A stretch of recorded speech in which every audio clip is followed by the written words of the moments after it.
Election అప్డేట్స్ను అందరికంటే ముందుగానే తెలుసుకోవాలంటే ఈరోజే ఆర్టీవీ లైవ్ యాప్ని మీ మొబైల్లో డౌన్లోడ్ చేసుకోండి. అందరికీ నమస్కారం అండి. ఈవేళ తిరుపతి రావడానికి కారణం ఏంటంటే మా ఇద్దరికి పెళ్లి రోజు. అంచేత పెళ్లి రోజు నాడు వెంకటేశ్వర స్వామిని దర్శించుకొని వారు ఆ స్వామి తాలూకు ఆశీస్సులు తీసుకోవాలని రావడం ఉద్దేశంతో ఇక్కడ రావడం జరిగింది.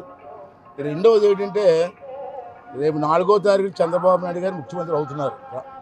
దాంట్లో అనుమానం లేదు, మీకు ఏం డౌట్ అవసరం లేదు. టీవీ9 కూడా అనుమానం అవసరం లేదు. డెఫినెట్గా అవుతున్నారు. ప్రమాణ స్వీకారం చేస్తారు కంపల్సరీ ముఖ్యమంత్రిగా. అంచేది ఎలాగే వచ్చాం కదా స్వామి గారిని ఒకటే కోరుకున్నాను నేను. గత ప్రభుత్వంలో పేరేదిలేండి, అందరికీ తెలిసిందే. రాష్ట్రం సర్వనాశనం అయిపోయింది. అన్ని వర్గాల వారు కూడా నాశనం అయిపోయారు.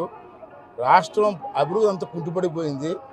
అంచేత స్వామి గారిని ఏం కోరుకున్నానంటే చంద్రబాబు నాయుడు గారు ఎలాగ ముఖ్యమంత్రి అవుతారు, ఈ వయసులో అతనికి ఆరోగ్యాన్ని, మీ ఆశీర్వాదాన్ని ఇచ్చి, ఒక మనస్థైర్యాన్ని ఇచ్చి ఈ రాష్ట్రాన్ని అభివృద్ధి చేసే ధైర్యాన్ని, శక్తిని ఇవ్వాలని చెప్పి ఆ స్వామివారిని మనస్ఫూర్తిగా కోరుకోవడం జరిగింది.